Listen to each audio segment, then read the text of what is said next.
먼저 저 누군지 모르실 것 같으니까 제가 일단 먼저 간단히 인사를 드리면요. 제 이름은 박현성이라고 합니다. 원래는 제가 지난달에 특강이 예정돼 있었어요. 그런데 제가 집안에 부모님 사정이 생겨서 급하게 취소를 하게 돼서 지금 처음 인사를 드리는데, 그때 원래 특강 때 말씀드리려고 했던 거를 간단하게만 말씀을 드릴게요. 저는 그 흔히 뭐 해외파, 국내파 그런 얘기를 하잖아요. 저는 순수 국내파입니다. 20대 때 뭐 그 흔한 어학연수 이런 것도 가본 적 없었고 그냥 혼자 좋아서 공부를 했었는데, 그래서 이제 보통 이 토익 공부하시다 보면은 그런 생각 많이 드시잖아요. 듣기나 이런 게 잘 안 될 때 나도 해외 갔다 왔으면 조금 더 잘할 건데 이런 생각 많이 하실 건데, 제가 원래 특강 때 말씀드리려고 했던 게 그런 점이었어요. 안 가도 충분히 더 잘할 수 있다는 거. 그래서 원래 그거였는데 조금 아쉽게 됐는데 그건 다음 기회에 말씀을 드리는 걸로 하고요. 이제 뭐 저에 대해서 간단히 더 말씀드리면, 그동안 제가 주로 가르치는 과목들은 고등학생들 대학 갈 때 보는 수능이라든가, 여러분들 지금 내일 모레 시험 보시는 분들도 있고 할 건데 보시는 토익이라든가, 그리고 대학원 준비해 보신 분들은 아마 아실 건데 서울대에서 만든 사람을 힘들게 하는 시험 탭스라는 시험이 있어요. 그 세 가지를 주로 하고 있고, 뭐 조금 더 자랑을 하자면 토익은 뭐 사실은 가르치시는 분들이나 학생분들이나 거의 다 그럴 건데 뭐 일단 다 맞고, 탭스도 980점 맞아서 퍼센티지를 말씀드리면 0.03%예요. 자랑을 조금 하자면. 어쨌든 그렇습니다. 그러니까 제가 이 말씀 다 드리는 건 국내파도 충분히 할 수 있다는 거 다시 한번 강조드리자면 그겁니다. 학생들 얘기를 조금 하면요. 제가 그동안 가르쳤던 학생들 중에 요즘은 조금 덜한데 그 고등학생들 중에 다른 과목들 다 하나도 안 보고 토익 점수 하나로만 대학에 갈 수 있는 그런 게 있었어요. 영어 특기자 전형. 그게 한 2012년, 13년 그때 한창 많아서 학생 중에 한 고2 말쯤에 한 토익으로 말씀드리면 한 600점 초중반 그 정도 맞았던 학생들이 한 두세 명 있었는데, 6개월 동안 열심히 공부를 해서 6개월 딱 지나서 970점 또는 990점 맞아서 그때는 그거 하나로만 동국대 국제 그 경제학과 또는 국제학부 이런 데 진학을 했었어요. 그래서 요즘은 이제 조금 바뀌어서 거기에다가 에세이 써야 되고 그런 제도들이 조금 바뀌었긴 한데 어쨌든 그랬었습니다. 그래서 말씀드리고 싶은 건, 그때 그 학생들이 결코 공부를 잘하는 학생들이 아니었어요. 학교 내신으로 말씀드리면 뭐 6등급에서 9등급 이런 학생들도 있었고 한데, 근데도 그 정도로 해낸 거 보면 여기 계신 분들은 그보다는 좀 더 공부하셨고 더 훌륭하신 분들이라고 생각하니까 집중하셔서 공부하시면 좋은 결과가 있을 거라고 생각합니다. 그러면 오늘 거 풀이해볼게요. 먼저 어떤 식으로 진행을 할지를 제가 여러분께 먼저 여쭤볼게요. 제가 이거는 설명을 했으면 좋겠다라고 골라온 문제도 있고 한데, 혹시 제가 그러면 이제 앞에서부터 할 건데 넘어갈 경우가 있잖아요. 나는 이걸 모르겠는데 제가 그냥 넘어가면 손을 들고 질문을 해주세요. 그래서 여기에 이거 관련된 문제인 것 같은데 그 문법이 잘 이해가 안 간다든가 그러면 제가 그 부분을 따로 말씀을 드릴게요. 그럼 먼저 101번 그쪽 첫 페이지 140페이지 써준데 거기 먼저 가겠습니다. 먼저 104번을 저는 이제 생각을 했었는데 101, 2, 3번은 없으실 거라고 생각을 하고, 질문거리가 104번 보면 일단 보통 흔히 그렇게 생각하기가 쉬워요. 앞에 빈칸 앞에 much를 못 보시고 그 앞에 makes it이 있잖아요. make 때문에, make는 동사니까 그 뒤에 목적어 오고 it을 이렇게 만든다 라고 생각을 해서 easy를 고르신 분이 아마 있을 거라고 생각을 해요. 근데 much가 없으면 그게 답이 되는데 여기서는 much가 있기 때문에, much는 여러분 어떤 때 쓰이죠? 수식을 하긴 하는데 비교급 수식할 때 쓰입니다. 원급은 수식을 못해요. 비교급 수식할 때 쓰이는 거 보통 크게, 자 여기서 much 얘기했는데 또 뭐 있죠? far, still, a lot, 이 정도가 제일 많이 쓰입니다. 그래서 이거 4개가 온다 싶으면요, 뒤에 원급은 못 와요. 그러니까 형용사 그대로는 절대로 쓸 수가 없습니다. 얘네들이 올 때는 항상 비교급으로 가셔야 돼요. 그렇기 때문에 104번은 much 때문에 답이 C번이 되겠고요. 그리고 제가 생각했던 게 106번. 보통 제 기존 학생들도 그러던데 if가 나오면 긴장을 하는 경우가 굉장히 많아요. 뭐 때문에? 가정법 때문에. 자, 그럼 제가 질문을 하나 던질게요. 가정법하고 바꿔서 if가 나온다 그러면 무조건 가정법이라고 생각을 하시는데 절대로 그렇게 생각을 하시면 안 됩니다. 자, if절이 나오고 항상 이렇게 가잖아요. 여기서 항상 주목하셔야 될 건 두 개의 동사예요. 여기서 만약에 이 문제는 동사가 앞에 if절의 동사가 뭐죠? is죠. 그러면 현재형입니다. 여기가 현재가 된다 싶으면요. 여러분 여기서 만약에 이걸 딱 보고 가정법이다 생각하시면 절대로 안 돼요. if절의 현재는 절대로 가정법은 될 수가 없습니다. 그러면 여기가 현재면 이 문장은 자동으로 뭐가 되냐? 조건문이 돼요. 조건문이 뭔지 그럼 가정법과 뭔 차이인지가 이제 헷갈리시겠죠. 조건문은요. 실제로 이렇게 하면 이렇게 되는 경우예요. 그러니까 제가 이 펜을 떨어뜨리면 바닥에 떨어지겠죠. 이렇게 실제로 일어날 경우. 그래서 여기 동사는 보통 will이라든가 아니면 이게 통째로 명령문으로 나오는 경우가 많이 있어요. 예를 들어 If you see her, please tell me. 혹시 그 여자를 보면 나한테 말 좀 해줘. 이렇게 명령문으로 가든가 아니면 If I hit you, you will cry. 내가 널 때리면 넌 울겠지 라고 이렇게 가는 경우. 즉 실제로 이렇게 하면 일어나는 가능한 경우를 얘기합니다. 자, 그러면 문제에 많이 나오는 거는 가정법이잖아요. 그러면 가정법은 어떤 경우가 되냐? 일단 여기가 동사가 과거형이 돼요. 과거형. 또는 과거 완료형이 됩니다. 그래서 제일 많이 예로 드는 경우 있죠. If I were you, you would 이렇게 갈 거예요. you가 아니죠. I죠. 내가 너라면 난 이렇게 할 거다. 자, 그러니까. 근데 이제 차이가 보이죠? 내가 너일 수가 있습니까? 없겠죠? 그래서 가정법은요. 여기 가정법은 실제로 일어날 수가 없는 경우를 얘기합니다. 가능성이 없어요. 일어날 가능성이. 그래서 여기도 동사는 과거형이 되고 여기도 조동사가 과거형으로 옵니다. 이걸 주의하셔야 돼요. 그래서 조건문하고 이거 차이. 이 106번 문제 때문에 말씀을 드리는 거예요. 근데 이것도 아까 말씀드렸다시피 두 가지잖아요. 여기는 일단 과거인 경우죠.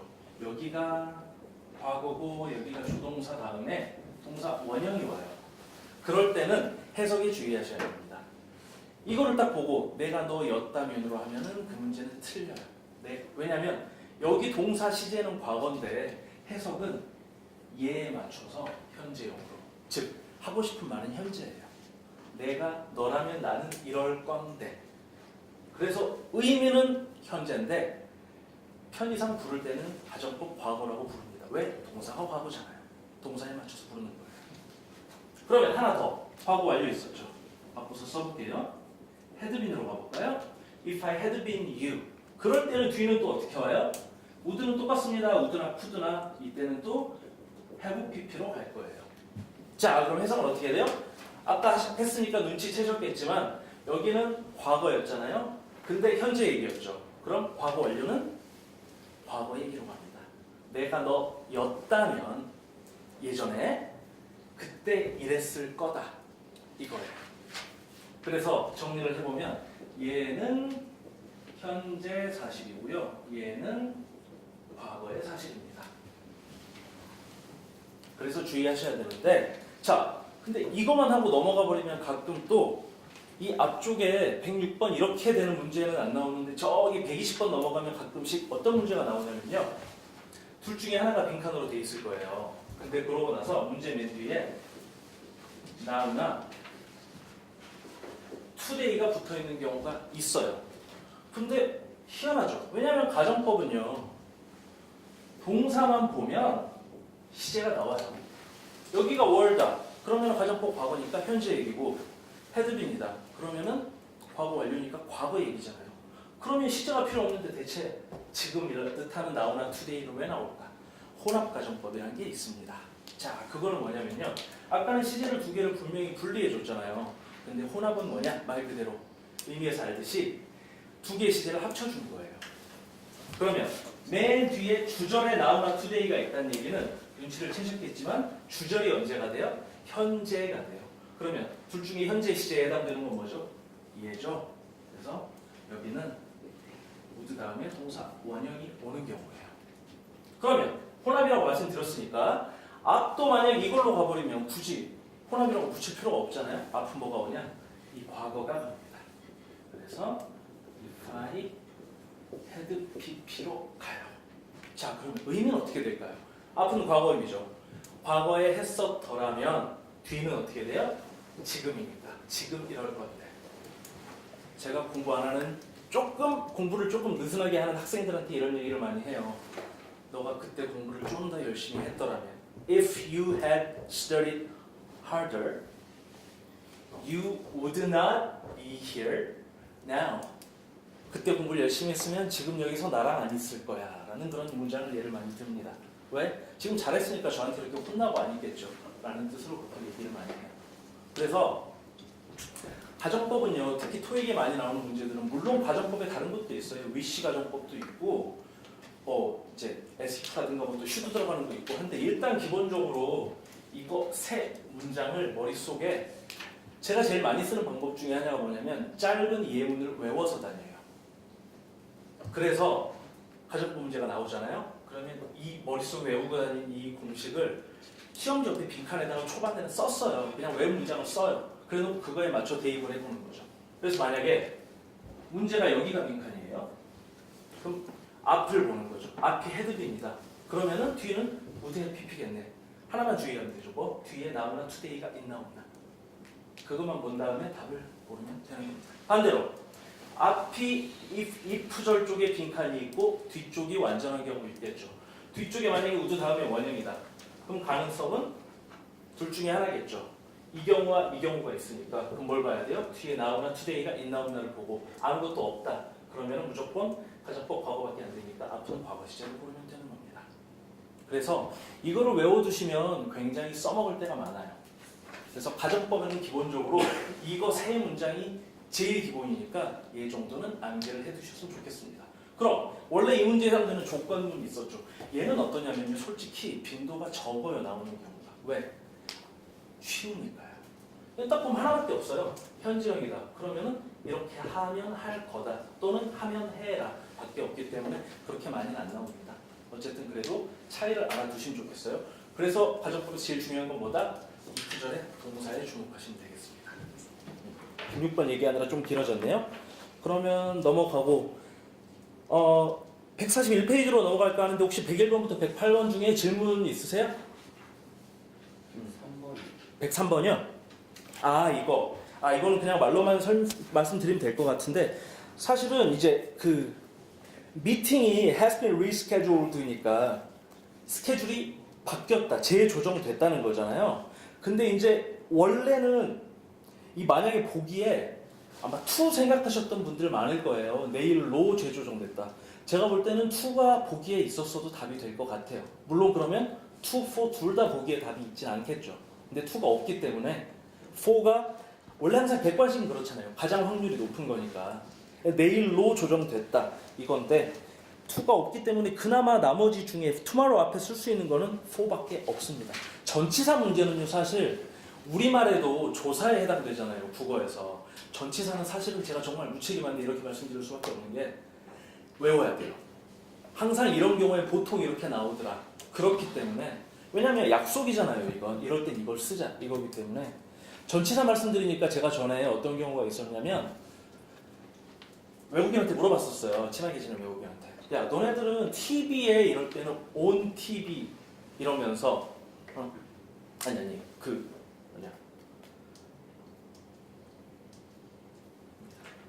제가 지금 딴 거랑 착각했네. 아니에요. 일단 나중에 기억나는 거 말씀드릴게요. 더 얘기하려다가. 103번은 그래서 많이 쓰이는 전치사로 그냥 가는 거밖에 없을 것 같습니다. 근데 보기에 만약에 for 없고 to가 있으면 그것도 가능해요. 그럼 다른 건 없으세요? 120번. 아직 벌써요? 이쪽 페이지는 아직 차근차근 나갈게요. 자, 먼저 112번을 생각했어요. 이게 일단 지우겠습니다. 112번이 관계대명사들 나오면 일단 어렵기도 하지만 특히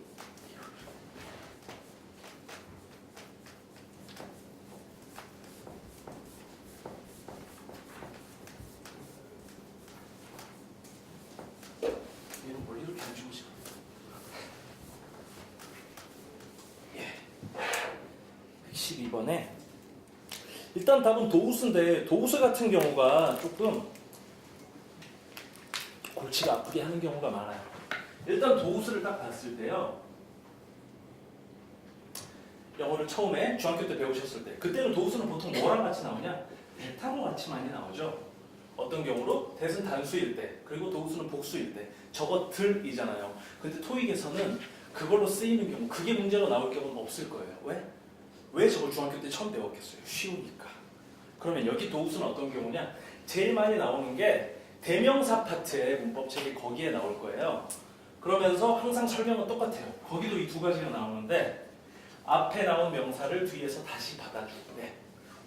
자, 그래서 어떤 경우냐면 뭘로 해볼까?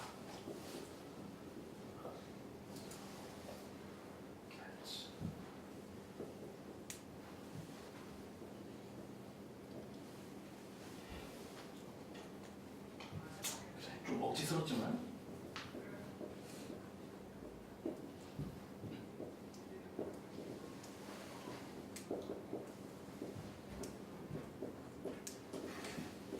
자, 친구랑 저랑 둘 다 고양이를 키운다고 해봅시다. 그런데 우리 친구 집에 있는 고양이들이 더 크다. 나의 고양이들보다. 이럴 때 물론 좀 캣을 쓰면 제일 좋겠죠. 근데 반복을 싫어해요. 그래서 앞에 캣스다. 그러면 여기를 빼고 도우스로 바꿔주는 경우입니다. 이게 토익에서는 제일 많이 나와요. 이 도우스의 용법이. 자, 그러면 여기서 사실 도우스는 별로 고르는 거는 어렵진 않았을 것 같아요. 뭐만 조심하면 되냐? 뒤에 interested 여기 부분 때문에 근데 조금 헷갈려요. 아니, 도우스가 나왔는데 뒤에 갑자기 interested는 왜 나올까? 일단 여기 도우스는요. 이거랑은 살짝 보면은 비슷해 보이는데 조금 다른 게 이 도우스 용법 다음으로 많이 나오는 게 도우스 후라는 표현이 있어요. 물론 도우스가 위치도 나올 때 있겠지만 일단 후가 제일 많이 나오니까. 그래서 어떤 경우냐? 이 뒤에 일단 후 때문에 동사가 나오겠죠? 그리고 바로 웃기고 이제 도우스에 대한 동사가 뒤에 나오는 경우입니다. 그래서 어떤 경우예요? 이거 하는 이들은 이거 한다의 경우예요. 그래서 이거 하는 사람들은 이거 한다. 또는 이거 하는 뭐 것들은 이거 한다. 이 경우인데 그래서 여기에는 일단 먼저 말씀을 드리면 interested 앞에 아까 동사가 있다고 그랬는데 동사가 없잖아요. 도우스 다음에 who are를 살짝 빈칸에 써주시면 아마 이해가 조금 빠르지 않을까 싶어요. 그래서 those who are interested in medical 그 경우인데 의학이라든가 건강과 관련된 그러한 직업에 interested 관심이 있는 사람들을 위해서라는 구조로 해석이 됩니다. 후하고 비동사 생략되는 경우는 관계대명사 할 때 배웠을 거니까 그 부분은 어렵지 않으니까 그냥 넘어가도록 할게요. 그래서 일단 도우스인데 여기서 이거 관련해서 하나만 더 말씀드리면 보기에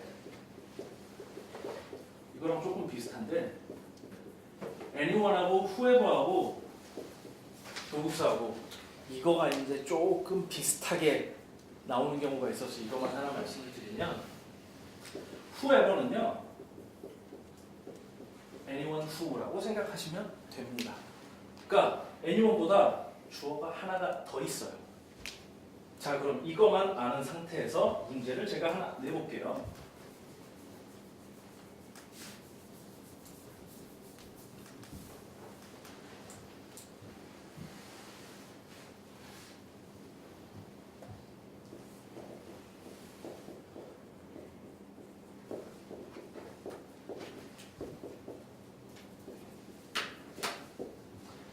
자, 여기 빈칸의 고르기입니다. 저 세 개가 다 보기라고 생각해 볼게요. anyone, whoever, those 셋 다 보기일 때 답이 뭐가 될까요? 크게 말씀해 주세요. 자신 있게. whoever요. 자, 일단 넣어볼게요. 자, 일단 결론부터 말씀드리면 답은 맞습니다. 자, whoever는 아까 anyone who라고 그랬죠. 그럼 이제 anyone하고 구별을 하는 법이 나와요. 자, anyone who니까 항상 선행사하고 관계대명사는 끊어주세요. 그럼 who에 대한 동사는 will 쓰겠죠. 항상 동사는 두 개가 있으면 두 번째 동사 앞에서 끊어서 파악을 해주시면 쉽습니다. 그래서 who wins the race가 한 문장이고 anyone will win the award가 한 문장이 되는 거예요.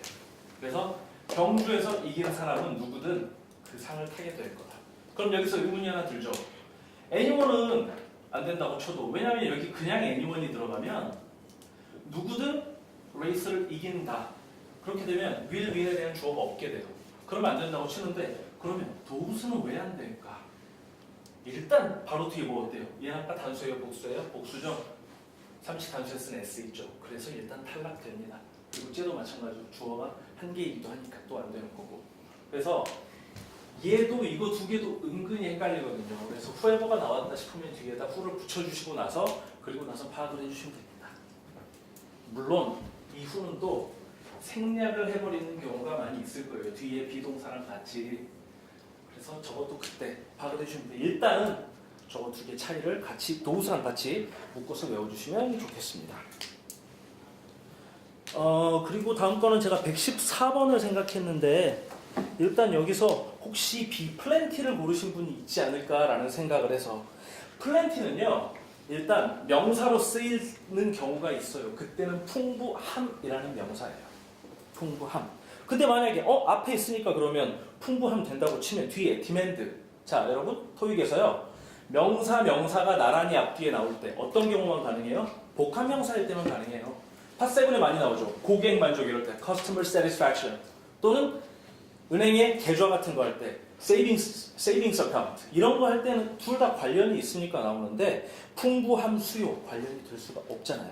그래서 안 되고 그러면 플랜티가 그러면 다른 뜻은 없나? 형용사가 있어요. 풍부한. 근데 플랜티 단독으로 쓰냐? 절대로 안 씁니다. 뭐랑 같이 써요? 오브랑 같이 써야 돼요. 그래서 플랜티 오브가 돼요. 그럼 만약에 B가 보기가 플랜티 오브면 그러면 답이 될까요? 또 안 돼요. 왜? 많은데 여러분 앞에 어가 있을 수 있습니까? 앞에 어 때문에 안 돼요. 여기서 또 하나 질문하는 학생들이 가끔 있어요. 그럼 많은 할 때 얼라도는 어떻게 된 겁니까? 그럼 그건 아까 말씀드렸다시피 약속된 표현이니까 어쩔 수가 없어요. 얼라도로 쓰기로 한 거니까. 영어 처음에 쓴 사람들이 그래서 플랜티 오브는 어랑 같이 쓸 수가 없습니다.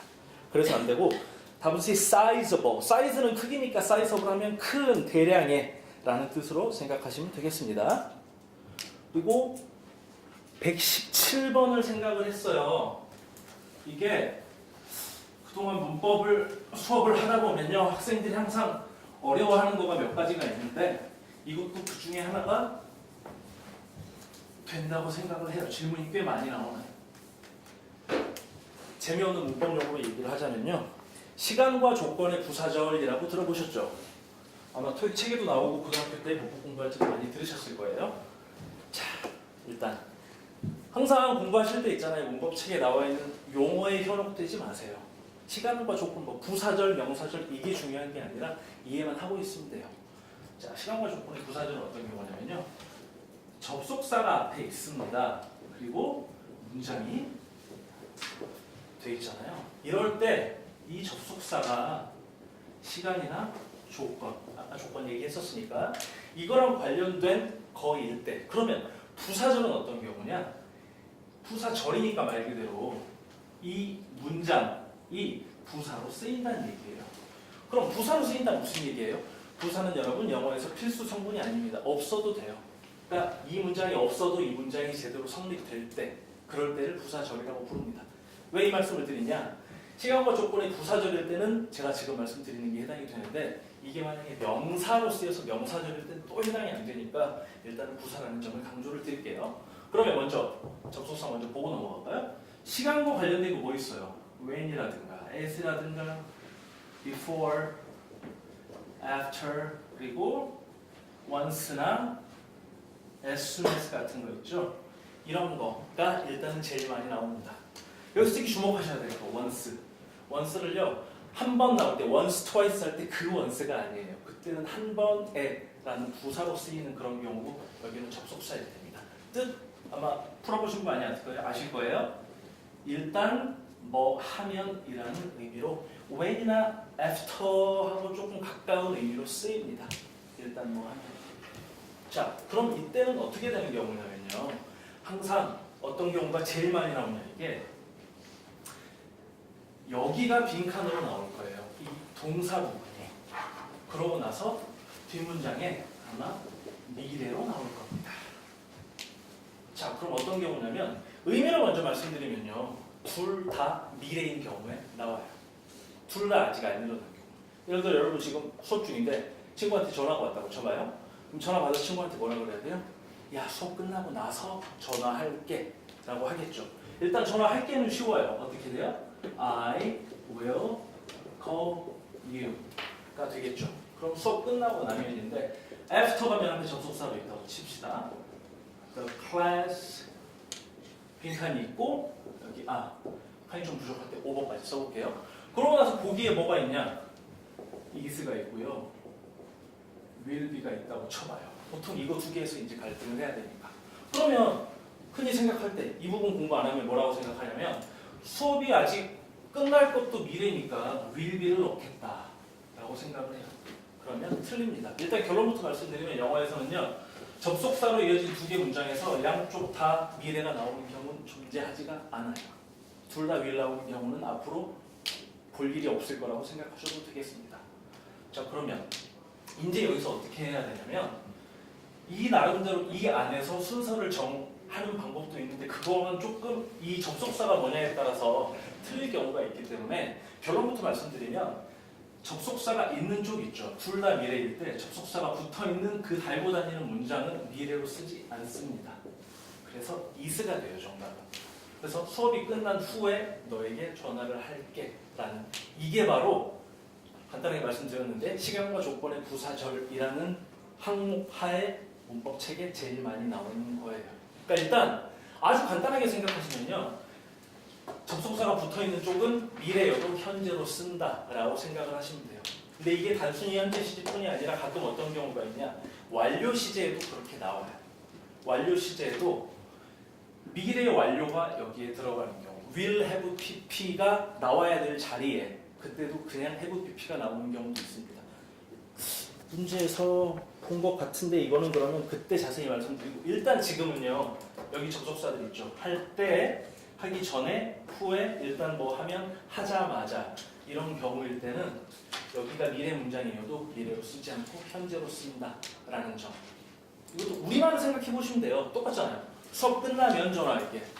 수업 끝나면을 우리도 미래 시제로 얘기 안 하죠. 똑같다고 생각을 하시면 되겠습니다. 그래서 이 문제도 일단 117번. 자, 일단 Please review the repair estimate carefully. 맨 앞에 그러면 여기서 이제 의문이 생기죠. 아까 미래 문장이라고 했는데 여기는 미래 문장이 아니네요. 명령문이잖아요. Please review 하라는 얘기니까 아직 안 한 거니까 이것도 미래로 보시면 되겠습니다. 그래서 그 수리 견적서를 자세히 봐주세요. 그리고 바로 뒤에 It has been received. 이 문제였구나. 자, 여기서 일단 고민이 되는 게 It has been received니까 이미 받아진 거 현재 완료니까 받아진 거 아닙니까? 라고 생각을 할 건데 이제 이게 아까 말씀드린 그거예요. 미래인데 현재 완료로 쓰는 거. 그래서 메인테넌스 디파트먼트에서 이시 에스터먼트 견적서니까 견적서가 받아지는 대로 받아지자마자 자세히 보세요 라는 문장이 되겠습니다. 그래서 접속사 as soon as가 붙어 있으니까 그쪽의 동사는 미래로 안 쓰고 현재로 씁니다. 그냥 현재를 쓰든가 아니면 여기처럼 현재 완료로 써주든가.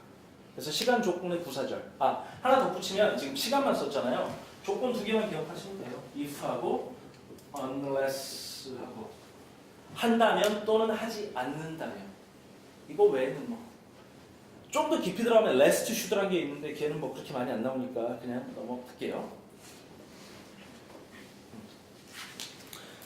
그 다음은 그러면 119번을 생각해 봤습니다. consider가요. 일단 consider 하면 의미를 생각하면 항상 고려하다를 제일 먼저 생각을 하세요. 근데 consider가 조금 여러 가지예요.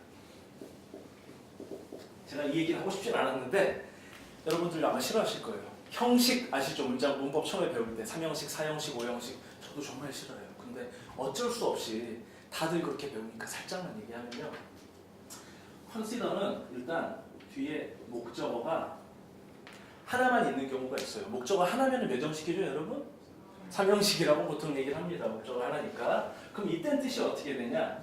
이거를 고려하는 경우예요. 근데 뒤에 또 하나가 있는 경우가 있어요. 목적어 1번이 있고 2번이 있고 두 개가 나오는 경우가 있습니다.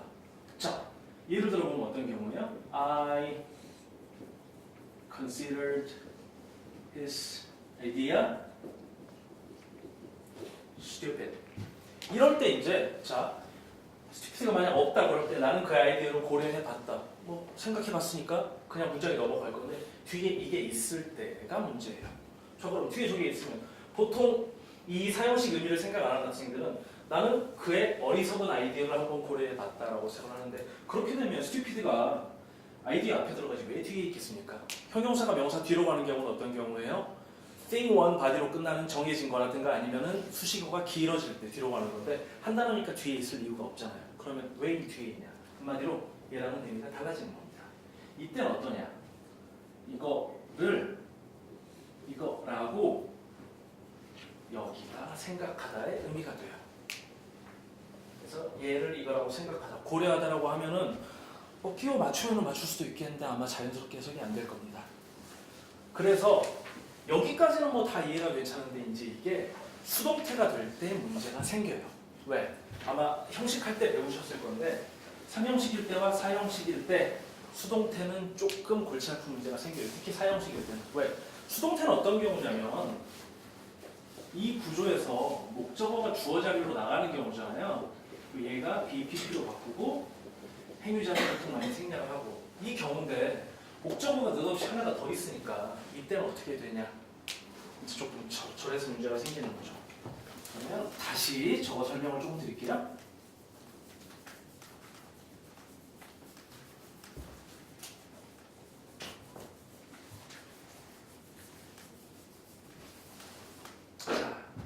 항상 저는 문법 공부할 때 학생 때부터 예문을 외우고 다녔어요. 그게 제일 편해서. 사형식 수동태는 항상 이 문장을 씁니다.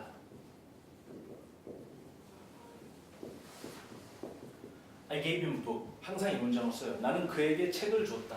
give는요 항상 I gave him만 나와도 안 돼요. 나는 그를 준 건지 그에게 준 건지 또는 book만 나와도 안 돼요.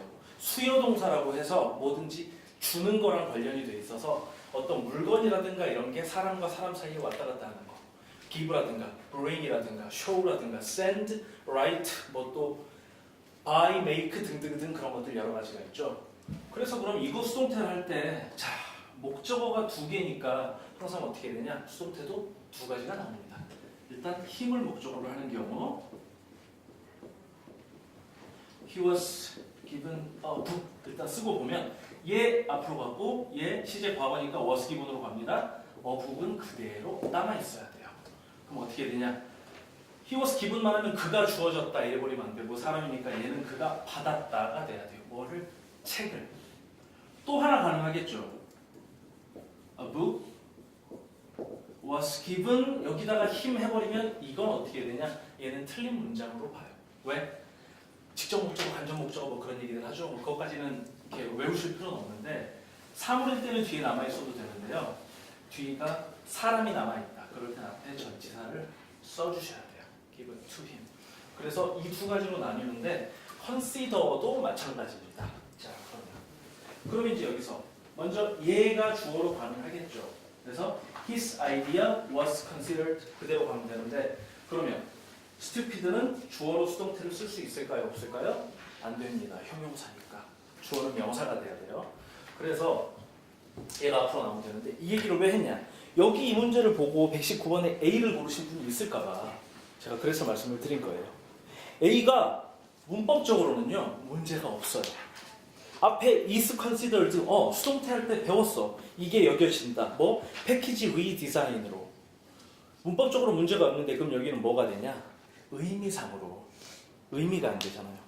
자, 상품 개발 팀이 여겨진대요. 패키지 리디자인으로. 말이 안 되잖아요. 그래서 얘는 A를 성급하게 고르셨으면 여기서 아쉬운 점이 생긴 겁니다. 그래서 여기 개발팀이 포장을 다시 디자인할까를 고려 중이다라는 의미로 한마디로 3형식 단순한 문장에서 그냥 진행형으로 쓴 겁니다. 그래서 이거 같은 경우는 조금 난이도가 있는 문제여서 오히려 A를 고르셨으면 문법적으로 그래도 컨시더 수동태를 생각하고 계셨으니까 C, D를 고르신 분들보다는 칭찬을 해드리고 싶어요. 근데 다음번에는 이 함정에 안 빠지는 게 중요하다고 하겠습니다. 그리고 아까 120번 말씀하셨죠? 넘어가 보면 이것도 마찬가지로 문법적으로는 사실 뭐 크게 차이가 안 나는데 의미로 봐야겠죠. 일단 A, B, C, D 의미 다 아시죠? 그러면 이제 넣어서 찾아봐야죠. 일단 앞부분이 an increase in small individual furnaces. furnace는 용광로라는 건데 우리가 뭐 실제로 볼 일은 별로 없겠지만 어쨌든 그러니까 크기가 작고 개인적으로 사용할 수 있는 용광로에 있어서 그 용광로가 뭐 수요나 이런 거겠죠? 그게 증가했대요. 그리고 앞에 전치사 자리가 비어 있고 뒤에 glass blowing has become more accessible. glass blowing 이게 저기 유리 만드는 거겠죠? 유리 공예가 더 접근 가능하고 인기 있는 어떤 예술의 표현 수단이 되었습니다. 자, 그럼 앞에 increase 늘어났대요. 용광로 개인적으로 쓸 수 있는 용광로가 큰 게 아니라 조그만 게. 그리고 뒤에 popular한 단어에 주목해 주시면 연관되잖아요. 늘어나니까 인기를 끌었겠죠. 그러니까 원인 결과로 보시면 되겠습니다. 이거 수요가 늘어나서 사람들이 많이 사요. 그러니까는 이게 인기 있는 그러한 아트 미디엄이 되었다라고 생각하시면 되겠고, B번에 인스트로 보는 뭐 이거 대신이고, rather than은 이거 보다는 이고, search에서는 예를 들어서 이거와 같은 거니까 의미상으로는 안 맞겠죠. 다른 문제는 없으세요? 이 페이지에서? 쉬운 걸로 생각하고 넘어갈게요. 마지막 121페이지, 121번 그 페이지. 먼저 123번을 생각해 봤습니다. 일단 이게 영어에는요, 처음에 우리가 배울 때 뭐에 관해서 라는 그런 표현이 있죠. 관해서라는 표현이 아마 중학생들 물어보면 맨날 about 얘기할 거예요. 그런데 about 하나만 있는 게 아니잖아요. 여러분들이 이제 거의 다 그 중학생들보다는 훨씬 수준이 높으니까 about도 있겠지만 또 관해서 할 때 뭐도 있어요? as to나 as for도 둘 다 상관이 없겠고, 또 with regard to도 있고요. 조금 더 들어가면 pertaining to라는 것도 있고요. 여기 정답으로 나오는 뭐도 있어요? regarding도 있습니다. 자, 근데 항상 여기에서 이제 갑자기 혼란이 생겨요. regarding. 자, regard 아시는 표현이죠. 원래 regard 어떻게 나와요? regard A에서 B로 나옵니다. A를 B로 여기다. 아까 consider랑 같아요. consider 잠깐 얘기하면 consider는 여기에서 안 넣어요. 사형식이기 때문에. 근데 가끔 넣어서 나오는 경우 그냥 혼용을 하더라고요. 원래 안 들어가는데 어쨌든 뜻은 똑같습니다. A를 B로 여기다. 그럼 이것도 여기는으로 생각을 할 수도 있고, 실제로 문장 맨 앞에 와서 분사구문으로 쓰려고 마음먹으면 쓸 수도 있어요. 이걸로 여기는 뭐 어쩌고저쩌고 하면서. 근데 토익에서 regarding은요, 이거에 관해서라는 전치사로 나올 확률이 훨씬 높습니다. 그래서 여기서는 regarding을 아냐 모르냐에 따라서 아마 이게 갈릴 것 같아요. 그러니까 see our media kit, 우리 미디어 자료집을 보세요. for facts and information, 어떤 사실이라든가 정보를 위해서라기보다는 for를 정보를 찾으시려면. 근데 뒤에 facts and information과 연결되는 게 있죠. Our line of lighting equipment, 우리 회사가 지금 조명 장비를 만드는 회사인가 봐요. 그 조명 장비 라인과 관련된 정보가 제일 맞겠죠. 그럼 이제 다른 나머지 안 되는 거, see among 같은 경우는 뒤에 항상 복수만 옵니다. 복수. 그래서 이것들 가운데, 이것들 사이에 그런 경우고, throughout은요 두 가지가 와요. throughout은 뒤에 그냥 말로 드릴게요. throughout은 뒤에 예를 들어 장소가 오는 경우가 있어요. throughout the city 이러잖아요. 그러면 이 뒤에 city든 country든 거기 전체, 그러니까 뭐 throughout the country에는 전국 방방곡곡 이런 게 되고요. 또 throughout the year, 시간이 오잖아요. 그러면 그 기간 내내가 됩니다. 이 두 가지밖에 안 와요. 통해서 through하고 헷갈리시면 안 되고요. 또 하나 이거랑 많이 헷갈리시는 거, thorough도 헷갈리시면 안 되고. 그러니까 through가 있고 여기 O 들어가요. thorough가 있고 throughout이 있어요. 얘는 통하여, 관통하여, 수단이나 아니면 어떤 장소를 얘기하겠고 thorough는 뭐냐? O가 들어가면 철저한이 돼요. 그래서 뒤에 ly 붙어서 보통 많이 나옵니다. Read the document thoroughly. 문서를 철저하게 읽으세요. 라는 거죠. 그리고 throughout은 방금 말씀드렸다시피 장소도 나오고 시간도 나오고 시간이라기보다는 기간이겠네요. Throughout the year, throughout the months, throughout the day 이런 식으로. 그래서 그 장소 전체에서 그 기간 내내 두 가지가 되고 그리고 A의 pending 있죠. pending은 두 가지인데 보통 제일 많이 쓰는 경우는 이제 그 아직 결과가 안 나온 미해결에라는 뜻이에요. 그래서 뭐 a pending issue 이러잖아요. 그러면 아직 해결이 안 난 문제. 즉 그 해결이 안 났다는 건 무슨 의미가 포함이 되어 있냐면 앞으로 얘기할 거라는 얘기예요. 조금 있으면 결과가 나온다. 또는 뭐 그렇게 쓸 수 있죠. An election is pending. 선거가 곧 있을 예정이다. 아직 결과는 안 나왔고 당연히 그런 식으로 보통 많이 씁니다. 그래서 그거 빼시면 되겠고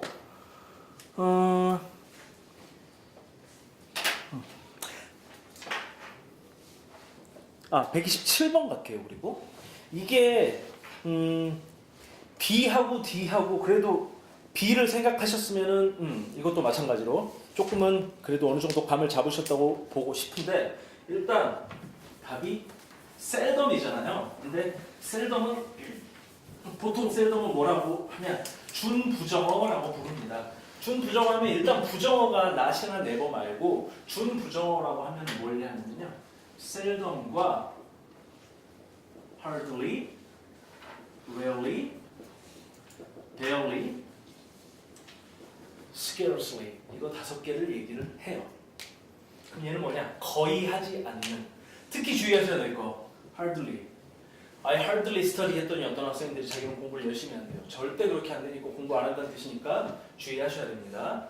다 거의 하지 않는다. 하나 더 말씀드리면 이거 자체가 부정의 의미이기 때문에 not이나 never와 같은 부정어랑 가치는 절대로 쓰지 않습니다. 거의 하지 않지 않는다. 뭐 이거 말장난이잖아요. 안 써요 그런 문장들은. 그래서 이거 5개는 준부정어로 보통 뭐 도치나 이런 거 할 때 많이 나오는데 그럼 여기가 일단 채점 매셨을 때 아셨겠지만 답은 셀덤이잖아요. 근데 문장 구조가 대체 어떻게 된 건지 아마 조금 혼동이 오셨을 분들이 계실 것 같아서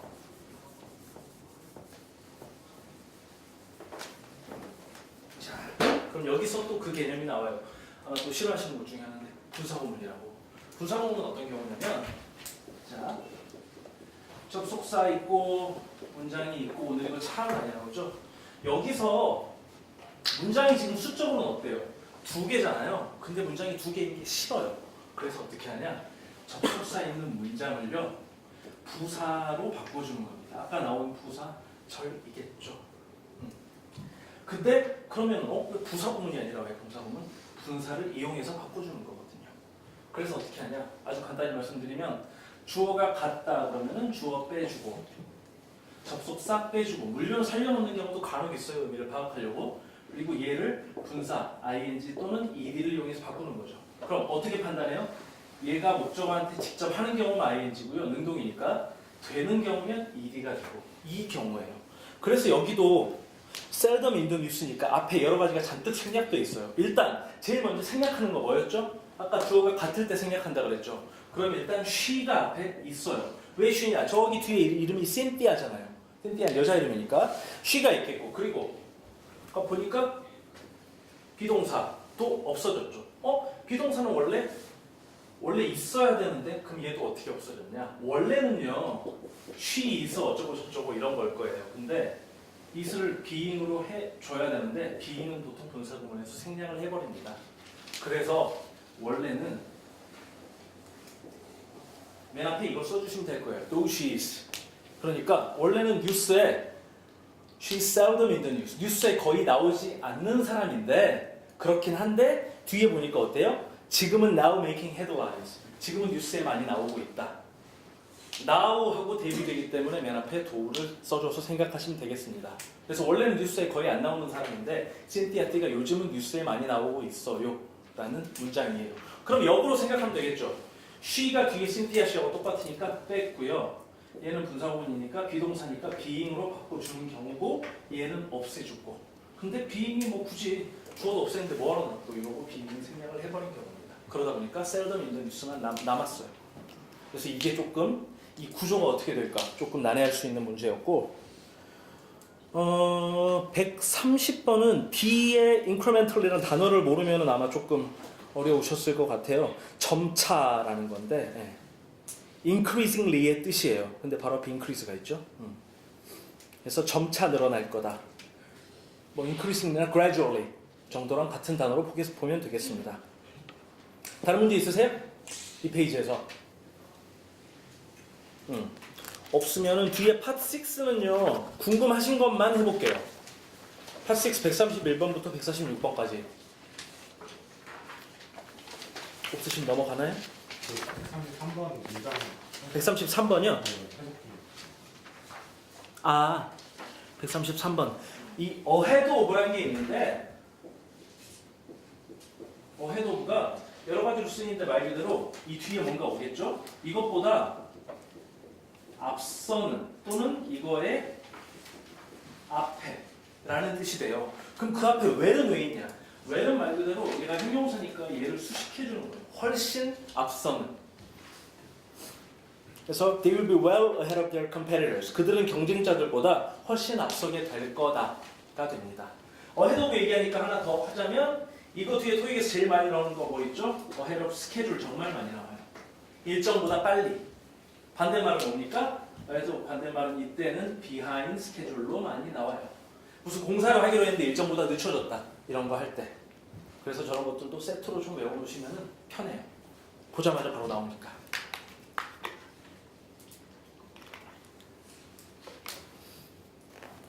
또 다른 거 편하게 궁금하신 거 있으면 질문해 보시면 됩니다. 파6에서 41번이요? 141번. 뒤에 타임이 나왔는데 이 원래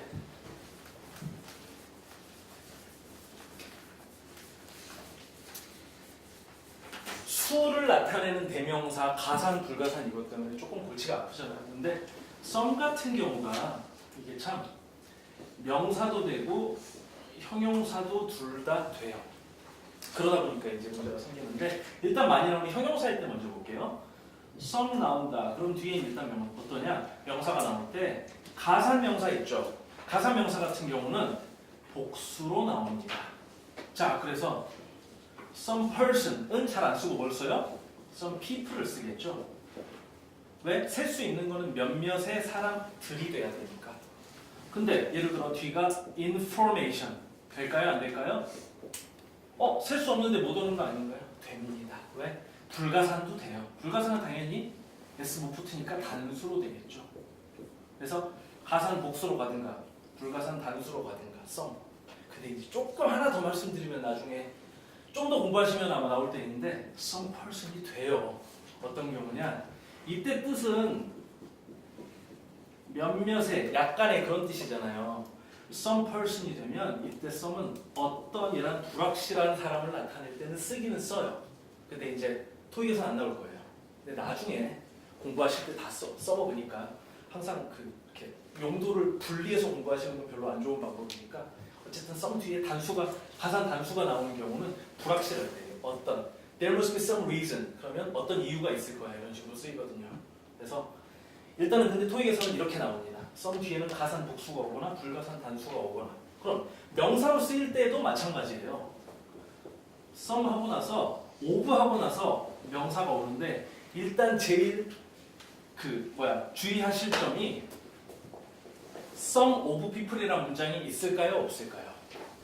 some of people은 영어에서 틀린 겁니다. 왜냐? some people은 돼요. 어떤 몇몇 사람들. 근데 of가 들어가잖아요. 그럼 여기 앞에 무조건 관사나 소유격, 그러니까 관사 더라든가 소유격이 있어야 돼요. Some of the people 또는 some of my people, some of your people 이런 식으로 돼야지 some of people은 영어에 없는 개념입니다. 그래서 그거 그걸 조심하시면 돼요. 그럼 이 뒤는 어떨까요? 여기는 더 people이 왔으니까 가상 복수 그대로 해당되죠. 그러면 불가산 단수 아까 some information이었는데 여기도 some of the information 됩니다. 똑같아요. 뒤에 올 수 있는 거. 그래서 여기도 time이잖아요. 시간은 어때요? 셀 수 없죠? 그럼 이제 셀 수 없으니까 절대 안 되는 거. 일단 be many 안 되겠죠.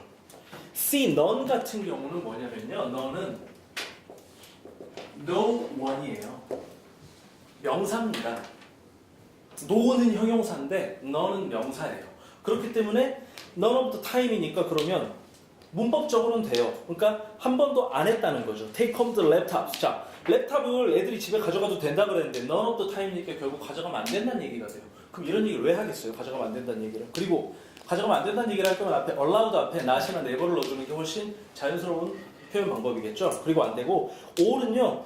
all of the time. 되기는 합니다. 문법적으로 항상 가져가도 된다. 근데 항상 가져가도 되면 여기서는 이 문장이 그 제일 아래줄에 클래스 프로젝트까지만 문장이 되면 아마 될 수도 있어요, 우리. 근데 그 바로 뒤에 어때요? Normally be available to the students only school hours잖아요. During school hours. 그러니까 normally가 있으니까 보통 때는 학교에 있는 시간만 돼요. 근데 어떤 때는 가져가도 된다. 그 의미로 봐야 되니까 그래서 all이 안 되고 some이 되겠습니다. 의미상으로. 그러면 146번까지 거기에도 있을까요? 질문? 39번이요? 149번. 이게 어떤 경우냐면 New Technology 하시고 나서 컴스로 아마 고르신 경우도 있을 것 같아요. 일단 의미상으로 볼 때 그 바로 아래 문장 보면 이게 언제인지를 봐야 되니까 그 아까 우리 했던 문장 보면 Students will be allowed 였잖아요. 허락될 거다. 그러니까 아직 지금 시행된 건 아니니까 미래인데 C, D 중에서 이제 고민이 돼요. 컴스도 현재형 써서 가까운 미래 나타내지 않나? 근데 이렇게 단순 현재형 써서 가까운 미래 나타내는 경우는요. 대부분 일단 왕래 발착이라고 그러죠. 출발하고 도착하고 시작되고 끝나고 미리 스케줄상 계획이 잡혀 있는 거 있잖아요. 예를 들어 제가 비행기가 내일 아침에 7시에 떠난다 그래요. My plane departs at 7 a.m. 돼요 이때는. 왜? 스케줄이 미리 잡혀 있으니까. The train arrives at 6 p.m. every day. 기차는 매일 6시에 도착한다. 이런 건 됩니다. 계획이 다 잡혀 있는 거고. 또 그런 거 뭐 있어요? 파7에 많이 나오는데 임대계약 같은 거. My contract expires in June 이렇게 쓰죠. 6월에 계약이 만료된다. 이런 건 쓰는데 그냥 여기는 새 기술이 온다 이런 거는요. 단순 현재형은 아마 그 책에서 제일 많이 나오는데 항상 하는 거 있잖아요. I wake up at 6 every day 이런 거. 항상 몇 시에 일어난다. 또 지구는 돈다 이런 거라든가 불변의 법칙이라든가 단순 현재형은 그런 때 쓰지 가까운 미래를 나타낼 때 이런 때는 현재 진행 그러니까 만약 미래 시제가 없다 그럴 때는 현재 진행을 쓰시는 게 아마 제일 자연스러운 답이 될 거예요. 그 뒤에는 없습니까? 그럼 파7으로 가볼까요? 파7은 조금 길기도 하고 먼저 파7 공부법을 먼저 말씀드리고 시작을 하면 이제 제가 아무래도 여러분보다는 많이 풀어봤잖아요. 전 항상 어떻게 하냐면 일단 뒤에 트리플 패시지를 예를 들어 말씀을 드리면 186번이 있는 그 지문을 예를 들어 먼저 말씀을 드리면요. 요즘은 여러분들이 이제 2016년 5월에 바뀌었잖아요. 신토익으로. 그때 이제 긴장하시는 학생들이 되게 많았어요. 어려워진다고. 근데 제가 볼 때는 더 쉬워진 쪽으로도 조금은 있어요. 전에 더블 지문일 때는 어땠냐면 둘 다 긴 게 나왔는데 트리플로 바뀐 뒤로는 3개를 넣어야 되니까 셋 다 길게 못 하잖아요. 그래서 표나 이런 게 들어가서 어떻게 보면 조금 수월해졌을 수도 있어요. 근데 그거 난이도를 조금 높이려고 어떤 방법을 썼냐? 풀어보셔서 아시겠지만 전에는 이거 5문제 중에 infer나 suggested나 not true 문제가 한두 개밖에 없었는데 요즘은 어떤 때는 3개도 나와요. 그래서 거기서 시간 잡아먹게 하려고. 그래서 보통 어떻게 하시냐? 이 페이지 펴잖아요. 그럼 먼저 문제를 보세요. 그래서 아까 얘기했던 suggested, not true, infer 넘어가서 문제 볼 필요도 없어요. 세부적인 거. 어떤 세부적인 문제를 찾아야 되나 그 문제를 머릿속에 넣고 나서 최악이 어떤 경우냐면요. 읽었어요. 이 문제 풀다가 이 정보가 어디 있나 186번 정보 어디 있나 찾고 있어요. 그러다가 찾다가 보기 A, B는 찾았는데 막 C가 안 보여. 그럼 다시 가서 보고 있고 이러다 보면 시간 다 가서 여러분 뒤에 지문 막 10문제, 15문제씩 못 풀어요. 그럼 어떻게 해야 되냐? 먼저 문제 부분을 철저하게 어떤 문제가 나오는지 내가 어떤 정보를 찾아야 되는지를 보고 나서 본문을 읽으실 때 정독을 하세요. 한 번에 끝낼 수 있게. 정독을 하면서 한 번에 아까 이 정보가 아까 여기 나왔던 거네? 바로 돌아가서 거기에 체크하고 넘어갈 수 있게. 이게 물론 제가 지금 말하는 건 되게 쉬워 보이는데 막상 할 땐 그렇게 안 되잖아요. 근데 일단 기본적으로 평상시 문제 푸실 때도 그렇게 훈련을 하시라고 말씀을 드리고 싶어요. 그래야지 이거 시간 내에 풀지 못 풉니다. 왜냐면 파7이 54문제잖아요. 54문제면 일단 75분 중에서 한 문제당 1분 잡으니까 21분밖에 안 남아요. 그러면 산술적으로 마킹 시간 빼고 나면 5, 6, 146번까지를 5, 6분? 그 시간 내에 해야 되니까. 근데 여러분이 900점 이상을 맞고 나아가서 950점 이상까지 맞으려면요. 5, 6 있죠. 146번까지. 그걸 보통 10분 이내에 해결을 해야 돼요. 물론 치팅은 조금 있죠. 듣기 앞에 나올 때 그때만 풀어놓으니까. 그래서 그때 보통 많이 푸는 사람들 120번까지 푸는 거 봤어요. 듣기 앞에 나올 때. 그러니까 거의 101번부터 108번까지는 보자마자 1초 만에 답이 나오는. 앞쪽은 문법적으로 조금 그래도 뒤에보다 수월하니까. 그래서 그렇게 하셔야 원하는 점수를 맞을 수 있지, 안 그러면 조금 어렵고. 그리고 또 하나 팁은요, 어떤 경우가 있냐면 A라는 학생은 200번까지 다 풀었대요. 근데 이 파7 54문제 중에 한 40문제 맞았다고 쳐요. 54문제를 다 봤는데, 근데 뒤에 B라는 학생은 어떤 경우냐면 현실적으로 나 끝까지 어차피 다 못 푼다. 그래서 마지막에 10문제를 버리기로 한 거예요. 그리고 44문제만 풀었대요. 그럼 44문제 근데 다 맞았어요. 그럼 점수 누가 더 높아요? B가 높잖아요. 그것도 어느 정도 감안하시는 것도 현실적인 방법이에요. 내가 만약에 끝까지 다 못 본다. 근데 시험 보시다 보면 아시겠지만 시계 보면서 얼마 안 남았는데 어떡하지 이러고 마음이 급해지잖아요. 그러다 보니까 빨리 풀어요. 빨리 풀다 보면 어때요? 실수하고 잘못 보고 틀려요. 그러니까 53문제 다 봤는데 열 몇 개를 틀리느니 지문 마지막에 하나 5문제 그냥 버리더라도 나머지를 다 맞추면 그게 더 높은 점수라는 거. 그리고 마지막 거 찍었는데 한두 개 맞을 수도 있는 문제니까. 그래서 그 가능성도 한번 생각을 해요. 물론 개인 차가 있으니까요. 그 스타일은 여러분이 푸시면서 이제 나한테 어떤 게 맞을까를 생각해 보시면 돼요. 물론 제일 좋은 건 다 문제를 다 보고 끝까지 다 풀 수 있는 게 제일 좋겠죠. 근데 그게 현실적으로 쉬운 일이 아니니까. 그러면은 파7은요, 뭐 일단 지문 몇 개 많이 어려우셨던 것만 보고 넘어갈까? 아니면 파7 글 중에서 난 여기 이 글이, 이 문장이 문법적으로 이해가 안 간다거나 아니면 이 문제 답이 이거라고 하는데 나는 그걸 못 찾겠다. 이런 것만 질문을 받을게요. 어차피 이거 오늘 풀이는 문법 위주로 하려고 했던 거라서. 파7 어려우셨던 거 있으세요?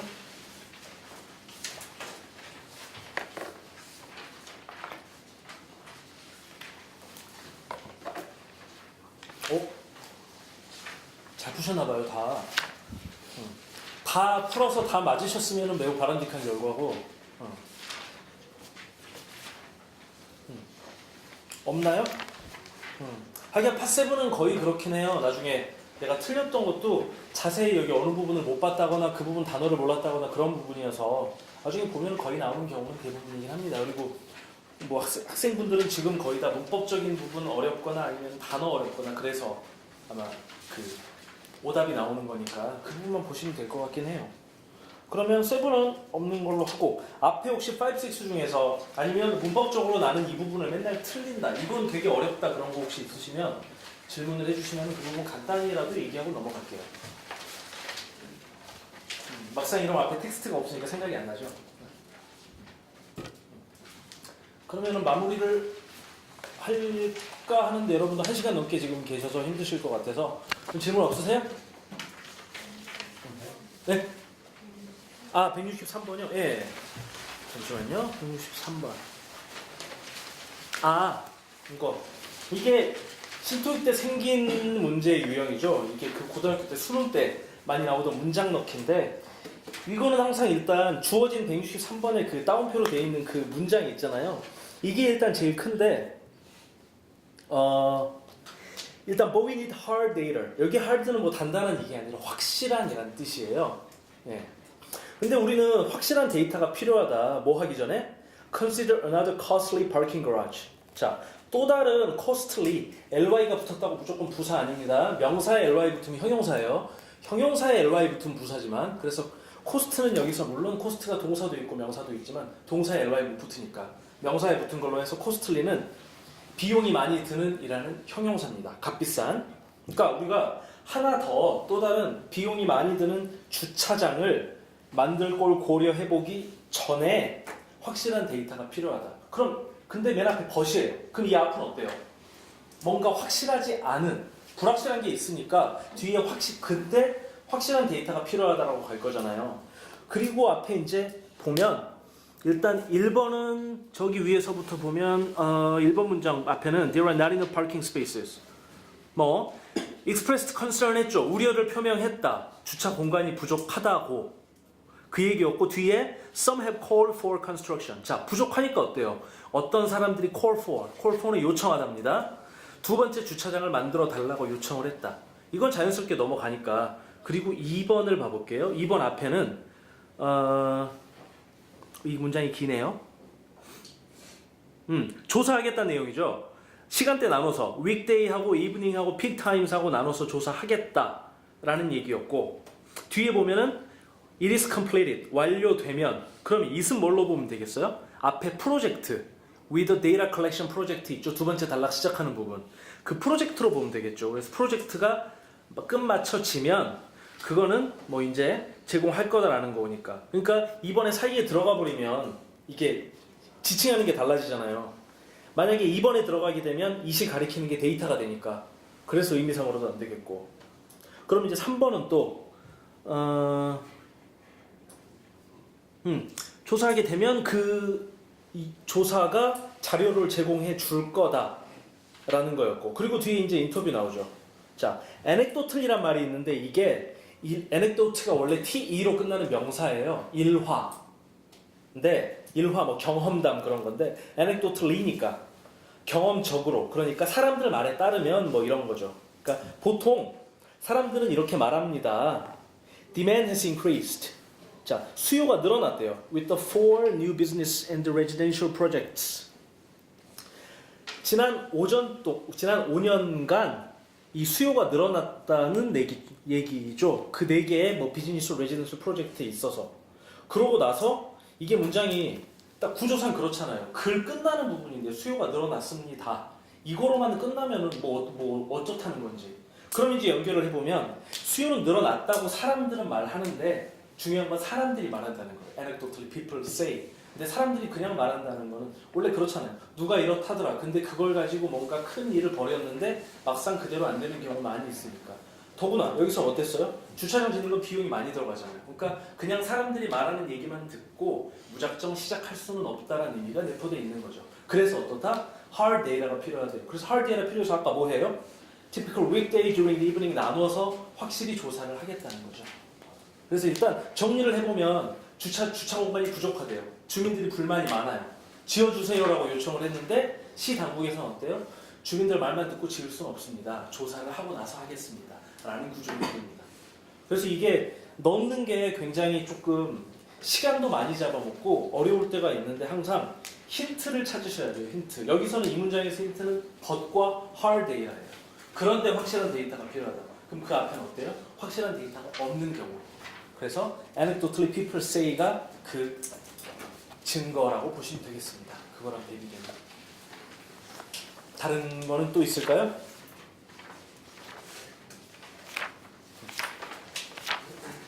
예. 없으시면은 마무리하는 걸로 하고 혹시 나중에라도 이거 뒤에 보시다가 파7 부분 해설이 필요하시거나 하시면은 저기 그 상담 선생님께 말씀을 드리면 제가 나중에 챙겨드리거나 할게요. 그럼 오늘 시험 보시는 것부터 시험 75분에다가 이것까지 들으시느라 2시간이 넘게 오늘 추운데 오셔서 고생 많이 하셨는데 내일 모레 시험 있잖아요. 내일 모레 시험 있으니까 아침에는 좋은 컨디션 유지해야 되니까 보시는 분들은 내일 밤에 일찍 주무시고 내일 낮에 제가 추천드리는 건 항상 그거예요. 일요일 오전에 시험을 보니까 내일 오전에 10시부터 해서 똑같은 시간대에 시험을 1회분을 딱 보는 거. 그 원장 선생님 하시잖아요. 그거 보시는 게 일단 좋겠고 아니면 사정이 안 되면 혼자 집에서라도 꼭 그렇게 하시고 밤에는 일찍 주무셔서 좋은 컨디션으로 보시면 좋겠습니다. 그리고 항상 또 하나 말씀드리면 시험장에 아침에 시험 보러 가실 때 절대 두꺼운 책 가져가지 마세요. 절대 안 봐요. 단어장 같은 것만 가져가세요. 무조건. 절대로 안 봅니다. 저도 안 봐요. 그러니까 마음 편하게 그날은 평상시 하던 대로 항상 마음을 그렇게 먹으시면 돼요. 내가 지금 여기서 본 한자가 시험에 나올 확률은 별로 없을 거니까 책은 가져가지 마시고 단어 정도로만. 그러면 오늘 고생 많으셨습니다.